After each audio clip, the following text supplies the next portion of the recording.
A'udzubillahi samil alim minasyaitonir la'inir rajim. Bismillahirrahmanirrahim. Aqulu lakum ayyuhal ikhwah, assalamualaikum warahmatullahi wabarakatuh. Allahumma sholli ala sayyidina Muhammad wa ala ali sayyidina Muhammad. Para pemirsa Hikmah.TV yang dimuliakan Allah Subhanahu wa taala, bertemu kembali kita pada Hikmah Ramadan hari yang kedua. Mudah-mudahan kita dikarunia Allah Subhanahu wa taala sebuah kemampuan untuk bertakarub kepada Allah, untuk menghidupkan kemuliaan-kemuliaan bulan Ramadan ini dengan sebaik-baiknya. Masyaallah ikhwah yang dimuliakan Allah Subhanahu wa taala, pada pertemuan Hikmah Ramadan hari kedua ini saya akan mengangkat tentang bangunan keimanan. Jadi keimanan itu ada bangunan dan tingkatan-tingkatannya.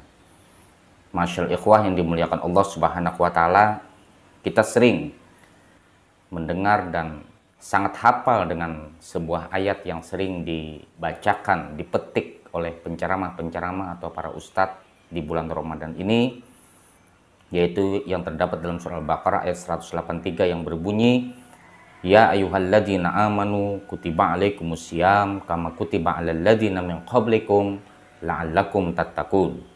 Wahai orang-orang yang beriman, diwajibkan atas kalian berpuasa sebagaimana diwajibkan atas orang-orang sebelum kalian agar kalian bertakwa. Iman adalah kepercayaan yang merupakan syarat diterimanya sebuah perbuatan, sebuah amal, dan sebuah ibadah. Iman dalam bentuknya bertingkat-tingkat, bermacam-macam, tapi dari semua tingkatan yang bermacam-macam itu ada iman utama, di mana setiap orang dapat berhimpun dan berkumpul di dalamnya memiliki satu iman, yaitu iman kepada Tuhan, iman kepada pencipta, iman kepada Allah dengan sebuah nama yang berbeda-beda. Setelah itu ada iman kedua yang mempertemukan sekelompok orang dalam suatu wadah yang lebih sempit, yaitu iman kepada kenabian, iman akan adanya wahyu, iman kepada agama yang dibawa oleh orang-orang tertentu yang berasal dari Allah Subhanahu wa taala.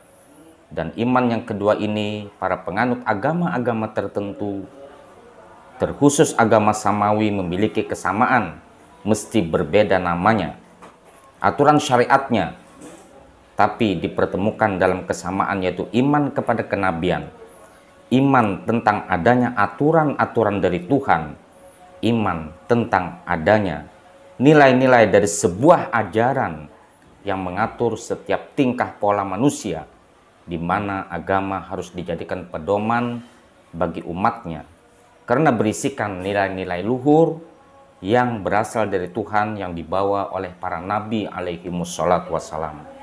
Dari situ kita sadar setiap orang memiliki kesamaan iman, memiliki titik temu, memiliki benang merah antara orang meskipun berbeda keyakinan, meskipun berbeda agama.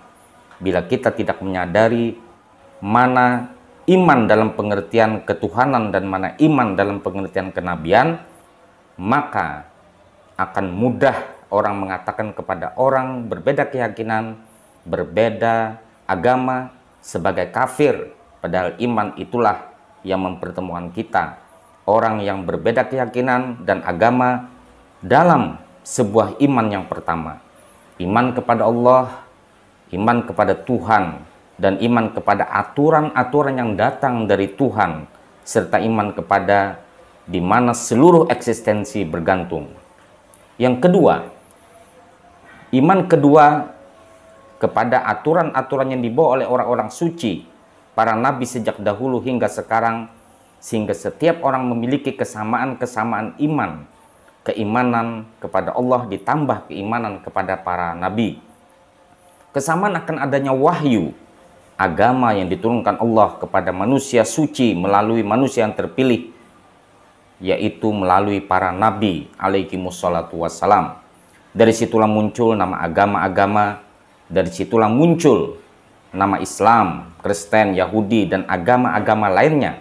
Tapi ada sekelompok orang yang membatasi makna iman, yang mengakuisisi iman, yang menganggap iman hanya untuk dirinya, hanya untuk kelompoknya, hanya untuk keyakinan dan agamanya. Padahal sebelum orang beragama, sebelum orang meyakini akan adanya kenabian, pastilah ia meyakini akan adanya Tuhan.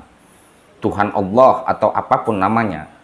Selain itu, diyakini sebagai sumber kehidupan, sebagai causa prima, sebagai yang menghadirkan alam semesta ini. Orang yang meyakini berarti adalah sama imannya sebagai kesamaan dalam iman kepada Tuhan, apalagi ditambah dengan akan adanya wahyu, akan adanya aturan-aturan suci yang dibawa oleh para nabi, maka itu menjadi penghubung antar sesama. Namun ironinya, ada sekelompok orang yang menghancurkan orang lain, mencabut ketenangan orang lain dengan alasan mengkafirkannya. Padahal iman tidak mesti seagama, iman tidak mesti sekeyakinan. Dengan perbedaan-perbedaan keyakinan dan perbedaan madhab, seseorang tak layak untuk mengakuisisi iman, memonopoli iman dengan mengatakan orang yang tak sekeyakinan dengannya adalah kafir.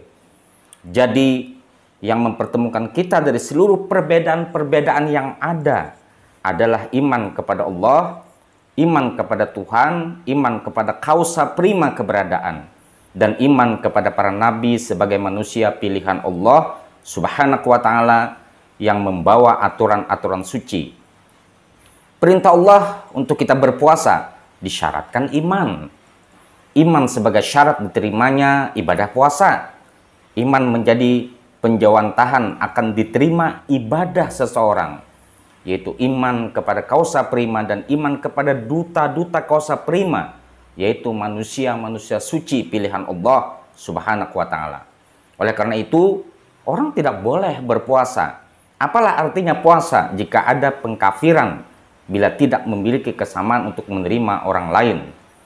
Kata iman, kata yang serumpun dengan aman. Jadi mana mungkin seseorang dikatakan beriman jika kehadirannya tak menghadirkan rasa aman kepada orang lain? Pengkafiran, penyesatan, teror, ujaran kebencian, dan intoleransi itu semua bertentangan dengan iman. Mari kita tunjukkan keberimanan kita bukan hanya dengan kata, klaim, tapi tunjukkan dengan sikap. Dengan toleransi, dengan menyadari bahwa kita memiliki kesamaan dengan sesama, dipertemukan dengan iman kepada Allah, iman kepada manusia-manusia yang disucikan Allah Subhanahu wa ta'ala, yaitu para nabi. Semoga bulan Ramadan ini dapat membuat kita untuk selalu bertawajuh kepada Allah Subhanahu wa ta'ala dan memahami iman secara seutuhnya, iman secara luas. Usikum wa nafsi bitaqullah. Assalamualaikum warahmatullahi wabarakatuh.